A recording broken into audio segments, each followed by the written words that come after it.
This program is for discussion purpose only. Business Plus TV or any of our anchor does not bear any responsibility or liability towards the content.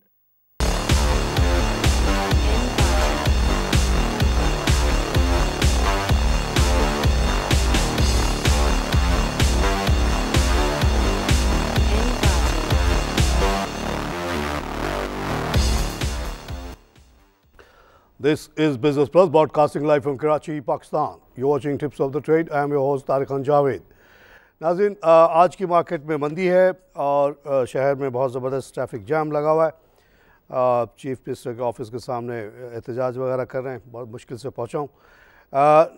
आज की market खुली 70 plus, उसके बाद से एकदम से ऊपर नीचे होते होते 177 माइनस पे आई, 96 प्लस पे फिर गई, 96 माइनस पे पहुँची और फिर 249 माइनस भी हमने देखा और उसके बाद अभी जो है 213 माइनस पे खड़ी है मार्केट। 32,744 का लेवल है। टोटल वॉल्यूम है 112 मिलियन शेयर्स।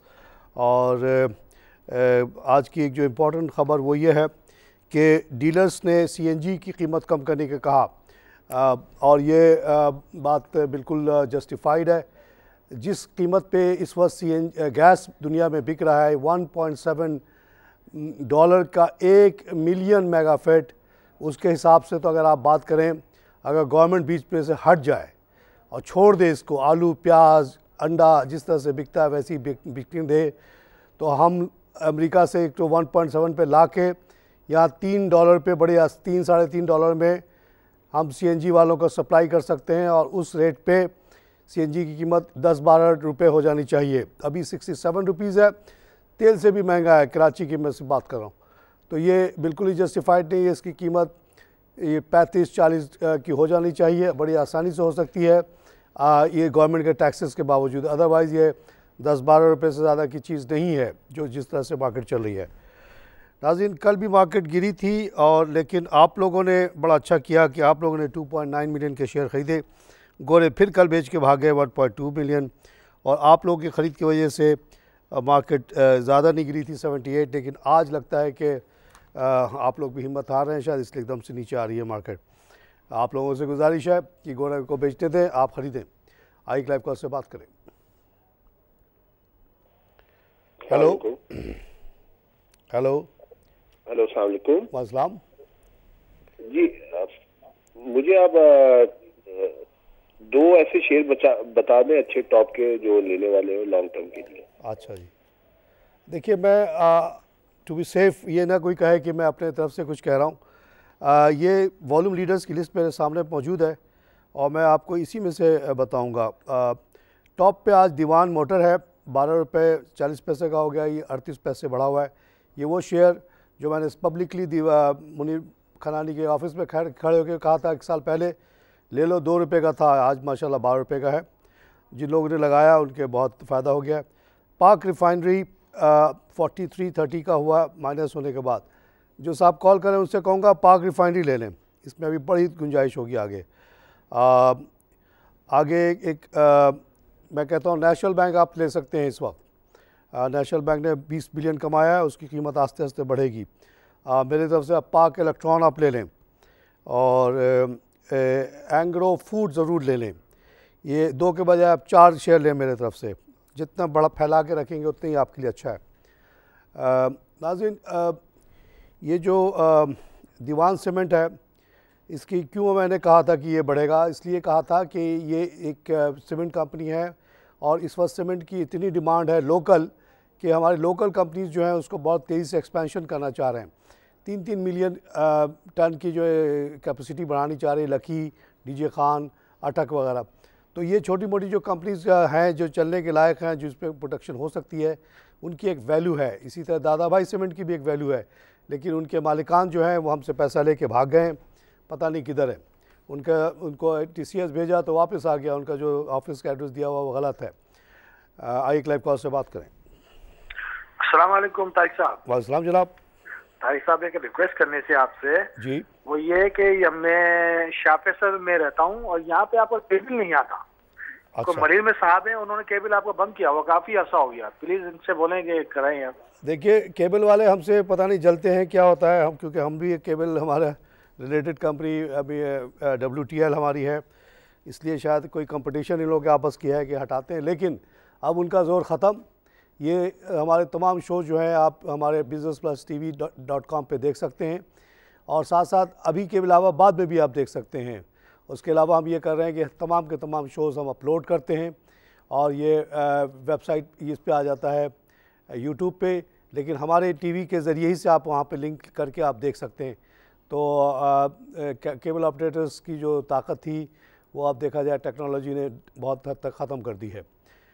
आइए एक लाइव कॉल से बात करें। अस्सलाम वालेकुम तारिक खान। वालेकुम साहब, अमार बोल रहा हूँ लाहौर से। हमारे साहब, वेलकम टू शो सर। आप माशाल्लाह बहुत अच्छी बातें करते हैं, अपने मुल्क की पॉजिटिविटी की बातें करते हैं।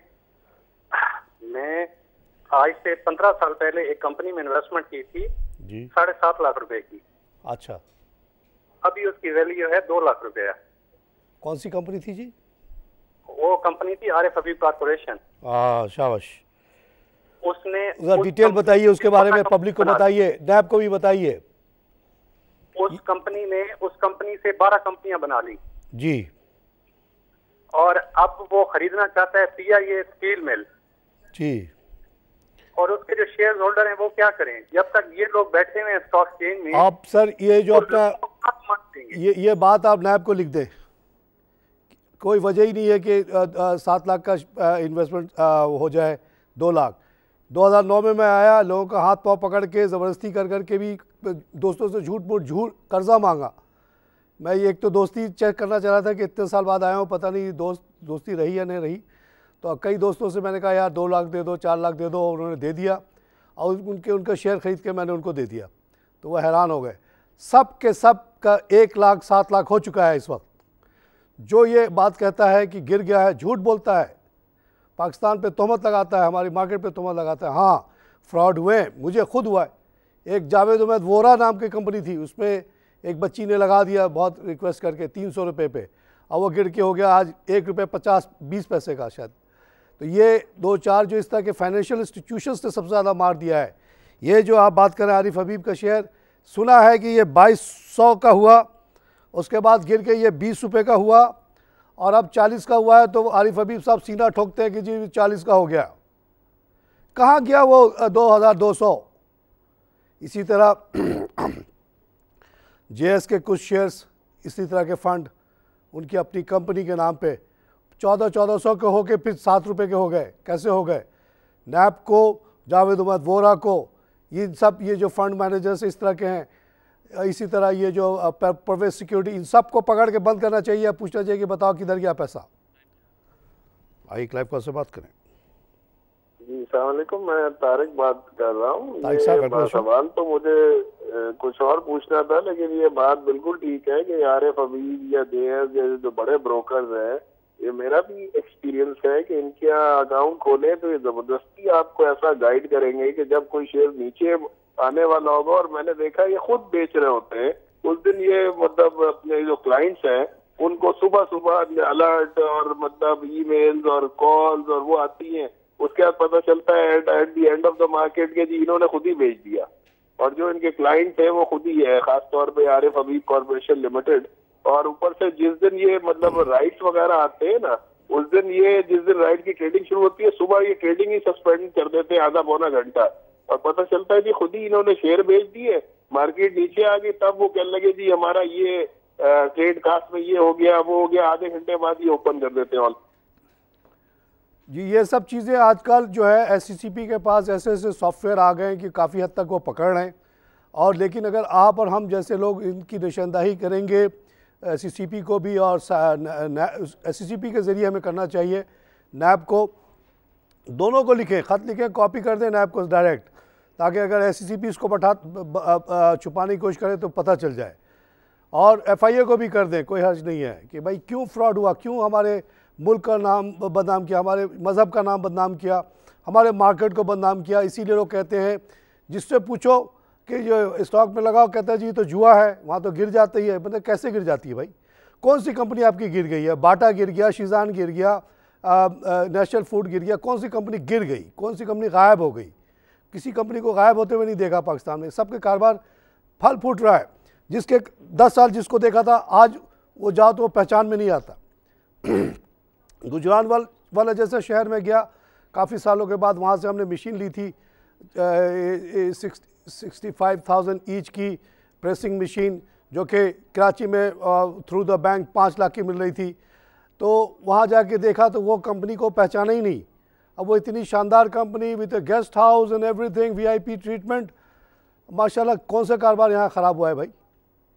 आइए क्लाइव कॉल से बात करें। अस्सलाम वालेकुम जी। वालेकुम जनाब। मेरे पास ना कुछ लोटी हुई केमिकल शेयर हैं, कुछ डिस्काउंट केमिकल हैं, तो इनका कोई है फ्यूचर? सर आप कोई केमिकल कंपनी में काम, कंपनी से क्या ताल्लुक है आपका? लोटे डिस्काउंट साहब, आपका ज़रूर ना कोई केमिकल इंजीनियरिंग वाला से ताल्लुक होगा, तभी आपने सारा यहाँ लगाया। एक दफ़ा नहीं 1000 दफ़ा बोल चुका हूँ कि प्लीज़ एक ही सेक्टर में पैसा ज़्यादा ना लगाएं। अगर आपके पास 2 लाख थे या 1 लाख थे तो आपको एक ही सेक्टर में दोनों को नहीं लगाना चाहिए था, लोटे या डिस्काउंट में। आप अगर ये सिर्फ लोटे में अगर लगाने का शौक़ ही था तो लोटे में लगाते, बाकी जो पैसे थे आप और दूसरे सेक्टर्स में लगाते, सीमेंट में लगाते, बैंकिंग में लगाते, 4 जगह लगाते, तो आपको आज तकलीफ़ नहीं होती जो हो रही है। ऐसा हुआ है कि दुनिया में तेल की कीमत इतनी कम हो गई और अरबों के पास बेइंतहा पैसा, उन्होंने बेइंतहा पेट्रोकेमिकल की फैक्ट्रियाँ लगा दी। वो कहते हैं कि जी जो हम पैदा करते हैं पेट्रोल ऑयल, तो क्यों ना इसका बाई प्रोडक्ट जो है इसके वैल्यू एडेड भी हम बनाएं। उस बेसिस पे उन्होंने इतने प्लांट लगा दिए कि लोटे का भी काम ख़राब हो गया, डिस्काउंट का भी ख़राब हो गया, ये इसी तरह वो एंग्रो का पॉलीमार है उसका भी बुरा हाल है। ये सब कंपनियां मुश्किल से चल रही हैं और इनका फ्यूचर कोई ख़ास अच्छा नहीं है। प्लीज़ अगर आप इंजीनियर भी हैं, केमिकल इंजीनियर भी, प्लीज़ सारा पैसा केमिकल में ना लगाएं। अगर कोई बैंकर है तो सारा पैसा बैंक में ना लगाए, बांट के लगाए। आपको रोज़ाना मैं लिस्ट सुनाता हूँ, ये डाइवर्सिफाइड एक्टिव कंपनीज है, उसमें आप लगाएं। आइए क्लाइव कॉल से बात करें। हेलो हेलो, क्या बोलूँ? नाज़रीन, आज की जो और इम्पोर्टेंट ख़बर है वो ये है कि स्पेशल टैरिफ गवर्नमेंट ने दे दिया है मठियारी लाहौर ट्रांसमिशन लाइन के लिए 2.1 बिलियन का दिया है इस पर। ये चाइनीज़ कंपनी बना रही है शायद ये। आइए क्लाइव कॉल से बात करें। वालेकुम सर। वालेकुम जनाब। सर विजय कुमार तलेजाज कर रहा हूँ। Vijay Kumar, welcome to show. Thank you sir. चंद बातें आपसे करनी थी। एक तो सर ये पूछना था कि आपके नज़र में सर कौन सी बैंक के जो ज़्यादा क्रेडिट प्राइवेट सेक्टर को देती है या इंटरप्रेन्योर्स को देती है जो इकोनॉमी में रोलिंग करते हैं बनिस्बत जो गवर्नमेंट पेपर्स में इन्वेस्ट करते हैं, ताकि हम अपना सेविंग जो है पैसा उस बैंक में डिपॉजिट कराएं तो वो बेहतर रहेगा। नंबर 2, आपका जो सर प्रोग्राम है वो 6 बजे आप कह रहे हैं सुबह रिपीट होता है सर, इसको अगर बेहतर ये नहीं है कि रात 11 या 12 बजे आप इसको टाइम रख दें? इस प्रोग्राम की इतनी वैल्यू नहीं है कि 11-12 बजे रिपीट हो। आप देखते होंगे बड़े बड़े पॉलिटिकल शोज़ वाले आते हैं हमारे चैनल पे और दुनिया के और तमाम चैनल पे, उनकी ज़्यादा वैल्यू है। हमारे जैसे नॉन पॉलिटिकल शो की कोई ज़्यादा वैल्यू नहीं है, तो उस टाइम फ्रेम में शायद दिखाना मुश्किल है। लेकिन given the technology now you don't have any time constraint, you can watch it any time you like on our businessplusTV.com। जहाँ तक बैंक का सवाल है, जहाँ तक मेरी इन्फॉर्मेशन है, मैं तो कई बैंकों में गया हूँ खुद भी क्रेडिट वाले के चक्कर में। कोई एपेटाइट नहीं है, कोई शौक़ नहीं है इनको लेंडिंग करने का। 88% पैसा तमाम बैंकों ने जो है लगाया हुआ है गवर्नमेंट बॉन्ड में। अभी उस पर इजाफा भी हो गया है पिछले दिनों। तो ये बैंक्स आर नो गुड। लेकिन इसमें आप मैं तो 3-4 बैंकों में गया, हर जगह मैंने यही देखा है, कोई ख़ास इनको लेंडिंग की तरफ कोई रुझान ही नहीं है। लेकिन सुना है कि MCB बेहतर है इनमें। आई क्लाइव कॉल से बात करें। वालेकुम। तरसा मैंने ये आई टेक लुब्रिकेंट के बारे में पूछना था, उसके कुछ शेयर मैंने लिए हैं, वो नीचे आ गया है, वो कैसा है? सर हाईटेक बुरा नहीं है, लेकिन आप लोगों की जजमेंट बुरी है कि या जो इन्वेस्टर्स की जजमेंट बुरी है। हम ये देख रहे हैं कि 3-4 IPOs आए, सब हाई रेट पे चले गए। जो मालिकान ने एक्सपेक्टेशन की थी, जो कंसल्टेंट ने एक्सपेक्टेशन की थी, उससे ज़्यादा पे बिक गया। हाईटेक बड़े हाई लेवल पे आया था, मुझसे लोगों ने पूछा, लोगों ने कहा महंगा लगता है, मैंने कहा महंगा लगता है तो प्लीज़ मत लो। मैंने हाईटेक किसी को नहीं कहा कि लो, मैंने कहा कि आपको महंगा लगता है प्लीज़ ना लें, और मुझे भी अंदर से महंगा ही लगता था और ये वो नीचे आया। इसी तरह आपने शरीर का देखा, कहाँ 90s पे लेके चले गए। इसी तरह वो बेचारा आया था अमरीली, वो मांग रहा था शायद 54, आप लोगों ने पता नहीं उसको कितना दे दिया, उसको बैंक से कर्जे लेने की ज़रूरत ही नहीं पड़ी, डबल मिल गया उसके एक्सपेक्टेशन से। तो डबल देंगे तो ये होगा, लेकिन हाईटेक बुरा नहीं है इस रेट पे जो अभी चल रहा है। आप अब फंस चुके हैं, लेके आप इस पे बैठे रहें, इंशाल्लाह कवर हो जाएगा लॉस आपको। हेलो, आई लाइव कॉल से बात करें। नाज़रीन लाइन गिर गई। हमारी मार्केट जो आज गिरी हुई है उसके और देखते हैं कि वजूहात क्या हैं। हमने देखा कि कल डॉ जोन्स जो था वो तो पॉजिटिव था और वापस 17,000 पे आ गया 36 पॉइंट भर के। S&P भी पॉजिटिव, नैस्डैक में भी 25 का इजाफा, निक्के में भी इजाफा हुआ 210 का, और ये 16,825 का लेवल 126% इजाफा है। हैंसेंग में नेगेटिविटी है 11 की। हाँ, तो ये लगता है कि जब तक ये टोक्यो खुला हुआ था तेल की कीमत वगैरह अच्छी थी, उसके बाद से गिरना शुरू हुई है। हैंसेंग में 11 का नुकसान, शंघाई में 57 का नुकसान which is 2%, very big decline, और बॉम्बे में भी 181 का डिक्लाइन, सिंगापुर में 1.3 का डिक्लाइन। वही चीज़ जो है हमारे यहाँ भी आ गई है। बॉम्बे से काफ़ी हमारा लिंकअप होता है। आई क्लाइव कॉल से बात करें। अस्सलाम वालेकुम। वालेकुम। सर ये मालूम है ना पाकिस्तान ऑयल के बारे में, इसको रखना चाहिए इस रेट में या निकाल देना चाहिए? नहीं जी, इसको निकालिएगा नहीं। आपने पता नहीं किस रेट पे लिया, आपका एवरेज कॉस्ट क्या है। अभी तो आपने देखा कि 98 से बढ़ के माशाल्लाह अभी 118 वाला पे आया है। तेल की कीमत अभी अच्छी चल रही है, 38 वाला पे आया हुआ है, तो ये इंशाल्लाह आस्ते आस्ते बढ़ेगा और इसको ना बेचिएगा, ये डिविडेंड भी अच्छा देता है। आई क्लाइव कॉल से बात करें।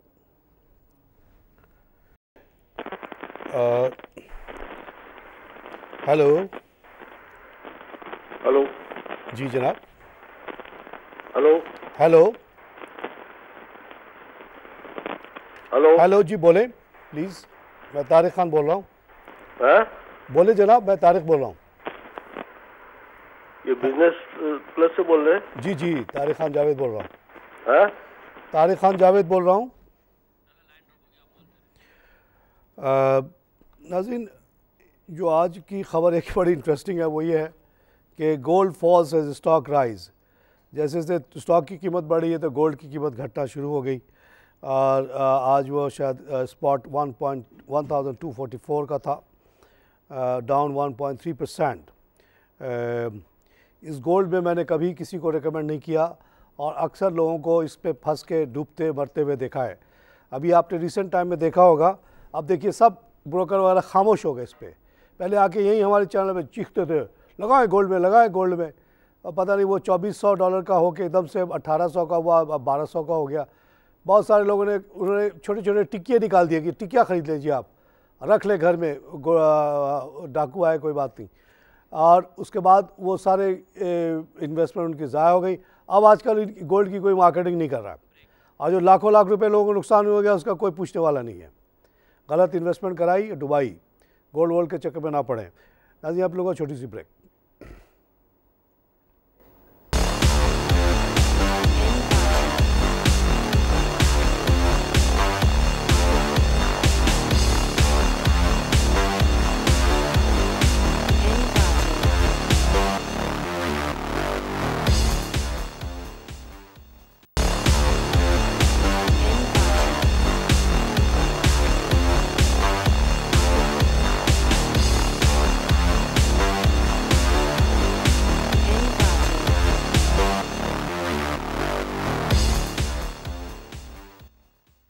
Welcome back to tips of the trade. नाज़रीन, आज एक अच्छी खबर आई है कि नेशनल असेंबली के कमेटी ने यूरिया के जो कार्टेल है उसके ख़िलाफ़ बात की है। उन्होंने कहा कि यूरिया वाले जो हैं यहाँ पे 4-5 जो बनाने वाले हैं उन्हें बहुत ज़्यादा रेट रखी हुई है, और उसको तोड़ने का एक ही तरीका है कि इंपोर्ट किया जाए। यूरिया जो इस वक्त $228 में मिल रहा है दुनिया भर में, यहाँ अगर वो इंपोर्ट किया जाए तो शायद ये जो बोरी हम किसानों को देते हैं शायद 700-800 की दे सकते हैं, जबकि ये लोग यहाँ 1200 की बेच रहे हैं। इनके खिलाफ एक्शन होना चाहिए। ये पाकिस्तान ऐसा मुल्क है जहाँ सब ने कार्टेल बनाया हुआ, सीमेंट वालों ने भी कार्टेल बनाया हुआ, वो भी आपस में तय करते हैं कि क्या रेट लेना है। कोयले की कीमत 380 से 20 से गिर के 60 की हो गई, उन्होंने रेट कम नहीं किया। कुछ भी हो जाए वो कम हम नहीं करते, बढ़ाते जाते हैं। तो यहाँ पे गाड़ी यन की कीमत 76 के घट के 116 की हो गई, गाड़ी की कीमत कम नहीं हुई, बढ़ती गई। स्टील की कीमत 30% कम हो गई, गाड़ी की कीमत कम नहीं हुई। ये सारे के सारे जो है ना, ये मुल्क जो है ना एलिट्स का है। कुछ बड़े लोगों ने सब जगह पे कब्जा किया हुआ है और वो आवाम को बेइंतहा लूट रहे हैं।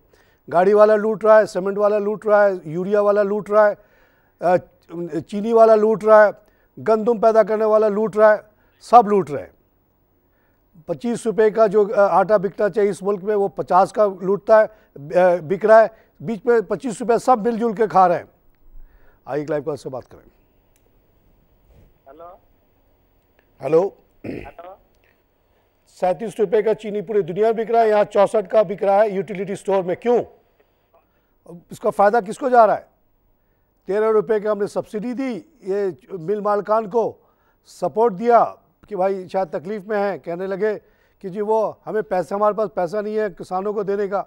इस चक्कर में हमने उनको 13 रुपये का वो सब्सिडी दे दिया एक्सपोर्ट करने के लिए। उन्होंने कीमत जो थी 50 से बढ़ के 64 कर दी कीमत। दुनिया भर में 37 के वाफर चीनी मिल रहा है, लेकिन ला नहीं सकते आप इसलिए कि गवर्नमेंट ने वहाँ पे पाबंदी लगाई हुई है, बहुत बड़ी ड्यूटी लगाई हुई है। साथ साथ आप ये बैंड आइटम है, आप इंपोर्ट नहीं कर सकते। टीसीपी सिर्फ कर सकता है। क्यों टीसीपी कर सकता है भाई? क्यों नहीं तारिक खान कर सकता? क्यों आप तजारत में पड़े हुए हो? एक तरफ पीआईए को छोड़ रहे हो, स्टील बिल को छोड़ रहे हो, नेशनल बैंक को छोड़ रहे हो कि जी government has nothing to do with the running of the business of running business, और दूसरी तरफ आप चीनी पे भी कब्जा करके बैठे हुए, यूरिया पे भी कब्जा करके बैठे हुए ताकि लूटो लोगों को। आइए लाइव कॉल से बात करें। बीओपी के मतलब होता है सर जी? बीओपी बेच दें। अब इसकी इंतज़ार करते करते थक गए, ये नहीं बढ़ रहा, यहाँ पे प्रॉब्लम है। बैंक्स कुछ नहीं होते, सिर्फ एतमाद की जगह होती है जहाँ पे मालिकानी चोर हो, डायरेक्टर्स भी रिलायबल ना हो, एमडी चोर हो। उस बैंक का तो जो हशर होना है वो हो रहा है बीओपी का। अदरवाइज़ यहाँ इतनी गुंजाइश है बैंकों में कि सब बैंक अगर ठीक से काम करें तो 40-50 रुपये, और ये जो बड़े बड़े बैंक हैं सब के सब 200-300 के लेवल के बैंक्स हैं, अगर इनको ठीक से चलाया जाए, including national bank of Pakistan. आइए लाइव कॉल से बात करें। तारिक खान साहब, अस्सलाम वालेकुम। वालेकुम जनाब। भाई आप नहायत निडर और बहादुर शख्सियत है पाकिस्तान की, माशाल्लाह, और स्मार्ट भी हैं। अच्छा सर, ये बड़ी बात होती है इतने बड़े चैनल पे बैठ के आप इतने दबंग तरीके से बातें करते हैं, यकीन में खुश होता है। हमें भी बहादुरी हमारे दिल में भी बड़ा हो जाता है। अच्छा, ये 2 शेयर पूछना था, एक फैक्टो सीमेंट और एक अलगाजी ट्रैक्टर। सर फैक्टो सीमेंट आजकल लाइमलाइट में नहीं आ रहा और इसलिए हमारी इस पर इतनी नज़र नहीं पड़ी, क्योंकि रिज़ल्ट हमने देखा है। गाजी ट्रैक्टर और बाकी जो बिल्डर ट्रैक्टर वगैरह के फॉर्चून्स में प्रॉब्लम इस वजह से आया हुआ है अभी कि जो गवर्नमेंट उनको सब्सिडी देती थी, सपोर्ट देती थी किसानों को सस्ता ट्रैक्टर देने के लिए, उससे आजकल वो भाग रहे हैं। वो ग्रीन लाइन और ऑरेंज लाइन के चक्कर में ऐसा पड़ गए हैं कि और कुछ उनको सूझता ही नहीं है, वो सारा पैसा ग्रीन लाइन में चला जा रहा है। तो ये सब्सिडी बंद की हुई है, इस वजह से तमाम के तमाम ये ट्रैक्टर कंपनीज़ की आजकल हालत अच्छी नहीं है। फैक्टो सीमेंट ठीक ही होगा, तमाम के तमाम सीमेंट अच्छे हैं। अब जब आपने देख लिया कि 2 रुपये वाला शेयर दीवान आज 12 रुपये खड़ा है, तो फैक्टो लिस्ट में क्योंकि नहीं आता, इसलिए मैं इसके बारे में इतनी खबर नहीं है मुझे, मगर ठीक ही होगा। फैक्टो के लिए फ़िक्र नहीं करें। गाजी में प्रॉब्लम है, गवर्नमेंट ऑफ पंजाब और सिंध सपोर्ट नहीं करेगी तो ये इंडस्ट्री डेवलप नहीं हो सकती। आइए लाइव कॉल से बात करें। जी अस्सलाम वालेकुम तारिक साहब। वालेकुम जनाब। तारिक साहब, कल परसों आपने कहा था ई फूड जो है वो 1000 से नीचे नहीं अब मिलेगा। नहीं ये नहीं कहा था। ई फूड इवेंचुअली जाएगा 1000 पे, आप मेरी बात देख लीजिए। जिस तरह से नेस्ले गया, जिस तरह से यूनिलीवर गया, जैसे नेशनल फूड गया, मिचल्स गया, इसी तरह इसको मैं 1000 पे देखता हूँ। और जब ये बोला था उस वक्त 40 रुपये का था ये, और लोग कहते थे हम फंस चुके हैं, ये क्या हो गया। मैं कहा भाई ये योलपर दूध बना रहा है, ये अमोर आइसक्रीम बना रहा है, इसमें बड़ा आसान काम नहीं है, बड़ी कंपटीशन है, एक दूसरे का हाँ खींच रहे हैं। तो मगर इवेंचुअली आज देखिए कि इतनी बड़ी डच कंपनी जिसको मैं अच्छी तरह जानता हूँ, लोग कहने लगे वो आया डुबाने के लिए, पागल हुआ है, डुबाने के लिए आएगा। हॉलैंड एक जनाब छोटा सा मुल्क है 14 मिलियन का, उसकी एक्सपोर्ट है 350 बिलियन। ये जो फ्रीजलैंड कंपनी है ये बहुत बड़ा एक्सपोर्ट करती है। क्या करती है? चीज़ करती है, दूध करती है, दूध के प्रोडक्ट करती है। और ये वो मुल्क है जहाँ 6 महीने आपको जानवर को अंदर रखना पड़ता है, गर्मी देनी पड़ती है। वहाँ अगर ये प्रोड्यूस करके इतना अच्छा बेच रहा है तो वो आया है 500 मिलियन यहाँ लगाने। पागल नहीं है वो, बहुत चालाक लोग हैं, वो कारोबार को समझते हैं। यहाँ उनको बहुत बड़ी फील्ड नज़र आई है। और ई फूड को कोई भी अभी लिख के रख दे, मैं तो नहीं रहूँगा लेकिन 1000 का होगा किसी दिन। ये 40 से 160 का तो हो गया। 160 किसने दिया? फ्रीजलैंड कंपनी ने दिया, इसकी वैल्यूएशन लगाई। और अब आगे देखते जाइए। आइए एक लाइव कॉल से बात करें। अस्सलाम वालेकुम। वालेकुम जनाब। तो सर मैं जिसे बात कर रहा हूँ, मुझे ये DSL दीवान सीमेंट है मेरे पास, इसको भी रखना चाहिए या निकाल देना चाहिए? नहीं रखे जी, अभी देखिए माशाल्लाह ये 12 रुपये का आज हो गया। और अगर ये इनकी प्रोडक्शन बढ़ती है, आजकल एजेंसी और ज़्यादा दे रहे हैं तो ये और बढ़ेगा। और भी आपने देख लिया कि छोटी छोटी जो सबसे छोटी छोटी कंपनियाँ थी सीमेंट की, 6, 8, 10 रुपये वाली कुछ साल पहले, ये फौजी फर्टिलाइज़र सबसे सस्ती थी 13 रुपये की, आज 40 रुपये की है। तो ये भी बढ़ेगा जी। ओवरऑल ग्रुप मुझे पसंद नहीं है, ग्रुप अभी भी सही नहीं है, लेकिन ये कंपनी सही है। आइए लाइव कॉल से बात करें। हेलो अस्सलाम वालेकुम। वालेकुम। मेरे को ये बताएंगे बाइको के बारे में? बाइको मैं ज़्यादा रिकमेंड नहीं करता मैडम। इसकी वजह यह कि सबसे छोटा सा एक रिफाइनरी है ऑन इट्स ओन, बगल में पड़ोस में भाई बंदों के बहुत बड़ी फैक्ट्री लग गई है, उससे इतना ज़्यादा इनको फ़र्क नहीं पड़ना चाहिए। अभी 17-16 का है, मैं समझता हूँ ये रेट इसका सही है, इससे बहुत ज़्यादा इसको बढ़ना मुश्किल है। उसके बजाय मैं आपको रेकमेंड करूँगा कि वो भी महंगा शेयर इस वक्त नहीं है, आप वही पैसा इसमें लगा दें पाक रिफाइनरी में। ये 43 का है, अभी ये 4 प्रोडक्ट से 10-12 प्रोडक्ट की तरफ जा रहा है, ये बहुत बढ़ेगा आगे चल के, अभी बहुत सस्ता मिल रहा है, ले लें इसको। आई क्लाइव कॉल से बात करें। अस्सलाम वालेकुम जी। वालेकुम। ई फर्टिलाइज़र के बारे में बता दीजिए कैसा रहेगा? सब ई फर्टिलाइज़र जब ये IPO हुआ था तो ये ख्याल 30-35 वाला का था। तो हमारी जो रिसर्च की हेड हैं राबिया ख़ान, उन्होंने एक एनालिसिस की थी, और पता नहीं कैसे एनालिसिस की थी कि उन्होंने उस ज़माने में कहा था कि ये 77 का होगा। 77 मुझे अच्छी तरह याद है।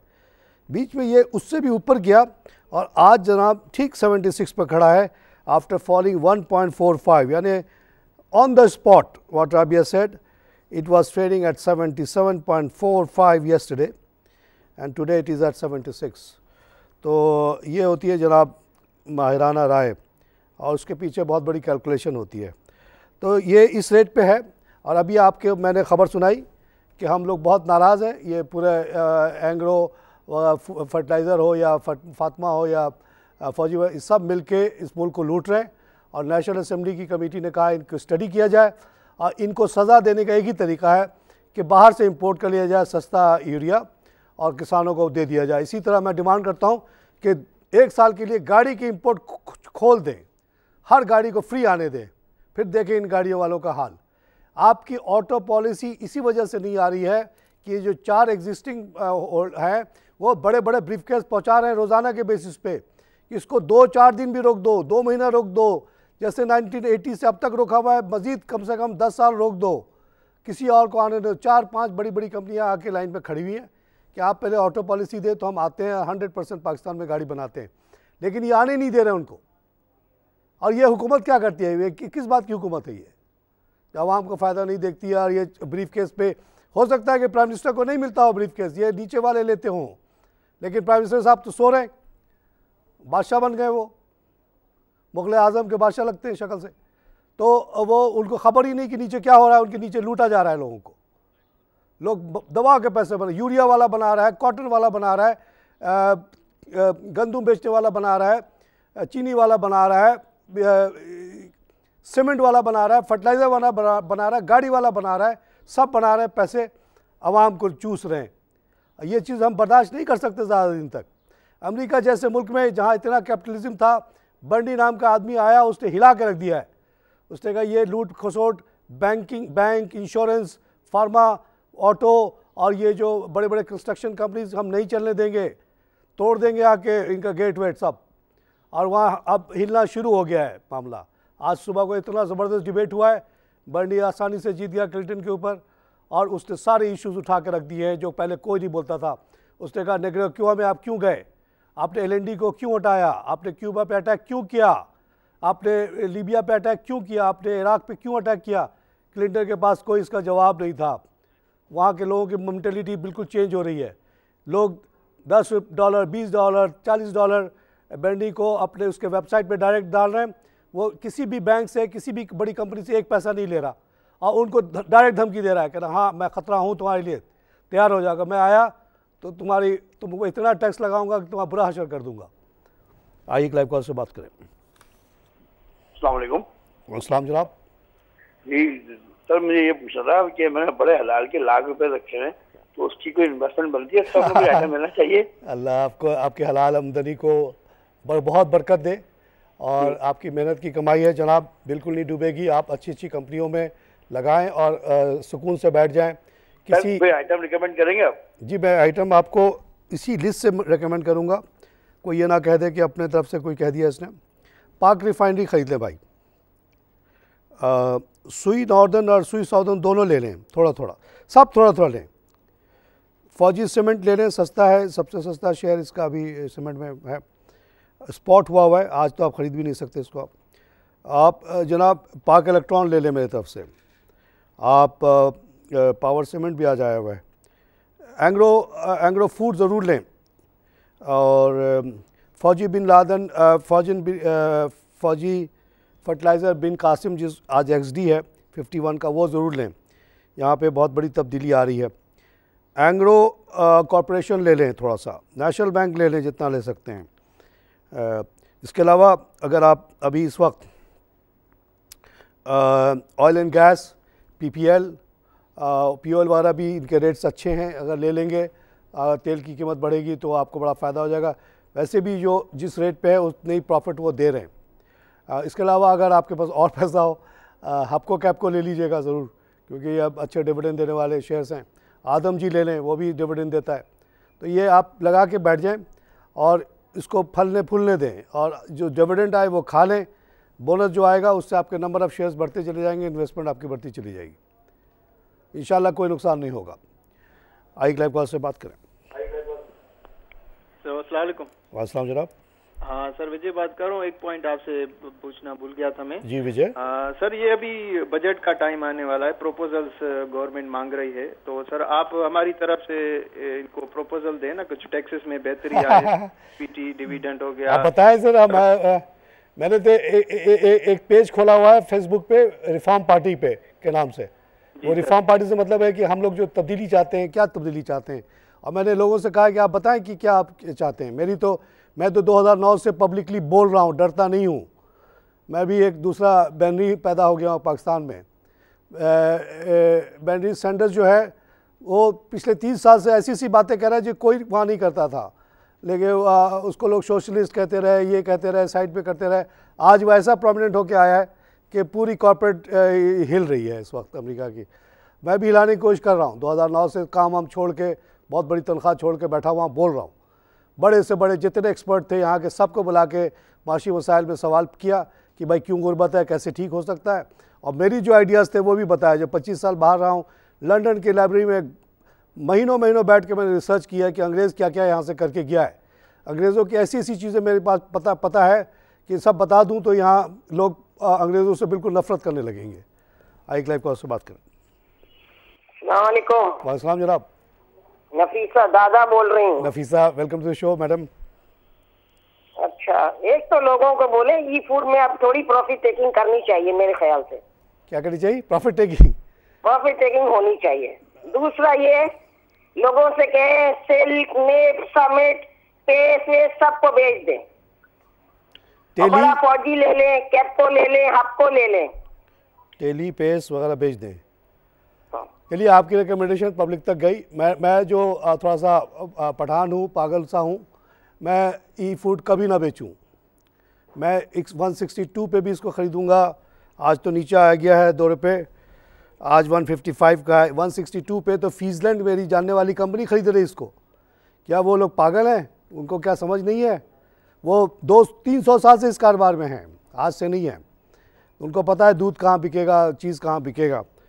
ये मेरे तरफ से नफीसा आप लिख लें, ये 1000 का शेयर है, मगर उसके लिए जो सब्र करके बैठेगा, जो जुआ नहीं खेलता, जो हेरा फेरी नहीं करता, शेयर लेता है, छोड़ देता है और उसका डिविडेंड खाता है। ई फूड कोई ना बेचे मेरे तरफ से।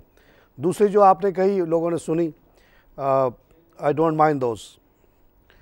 आइक लाइव कॉल से बात करें। अस्सलामुअलैकुम। आज आप प्रॉफिट टेकिंग कर लेंगी 155 पे, और फिर कुछ दिन के बाद इस पे आप 80 रुपये पैसे खर्च भी करेंगी एक शेयर पे। उसके बाद कुछ दिन के बाद फिर आएंगी खरीदने के लिए इसको 160 पे, 170 पे, 180 पे, मेरी गारंटी है। आइए एक लाइव कॉल से बात करें। अस्सलामुअलैकुम सर। वालेकुम। सर मैं नुसरत बात कर रही हूँ। आपको मैं अक्सर कॉल करती रहती हूँ और आपके मशवरे बहुत अच्छे होते हैं। आपने आना छोड़ दिया था, मैंने काम करना छोड़ दिया था। अब आपको देख के फिर मैंने काम शुरू किया है, तो थोड़ी सी आपकी राय चाहिए मुझे कि EFU जो है ये 25% बोनस शेयर दे रहा है और 45% डिविडेंड, तो ये लेना चाहिए? तो अच्छा, अच्छी कंपनी है जनाब, बोनस भी दे रहा है, डिविडेंड भी दे रहा है। पिछले 2014 की अर्निंग 11 रुपए कुछ पैसे थी और अब 2015 दिसंबर की इसकी अर्निंग है 25 रुपए कुछ पैसे। माशाल्लाह। नहीं तो ये अच्छी कंपनी है, जो कंपनी कमाती है, डिविडेंड बोनस देती है, उसको ज़रूर लेना चाहिए। इसी तरह आदम जी है, अच्छी कंपनी है। इंश्योरेंस में 2-3 ही कंपनी हैं जो अच्छी हैं और ठीक है, उनको लेना चाहिए। लेकिन फिर से मैं वार्निंग देता हूँ, कोई अपना सारा इंश्योरेंस का कोई कारोबार करता हो तो हो सकता है उसको सिर्फ इंश्योरेंस ही अच्छा लगता हो। बिल्कुल 10% से ज़्यादा इंश्योरेंस सेक्टर पे ना लगाइएगा। अगर 10% इंश्योरेंस में लगा रहे हैं तो मेरा मशवरा होगा कि 5% EFU पे लगाएं, 5% आदम जी पे लगाएं, उसके अंदर भी तोड़ें। जनरली मैं कहता हूँ 5% से ज़्यादा कभी नहीं लगाओ। अगर 1 लाख रुपया है, 20 शेयर लें, 5-5 हज़ार सब जगह लगा दें। कभी ना लगाएं एक ही जगह पे 20,000 या 25,000, आप बिल्कुल महफूज रहेंगे। नाज़रीन, इसी के साथ प्रोग्राम ख़त्म करूँगा। खुदा हाफ़िज़।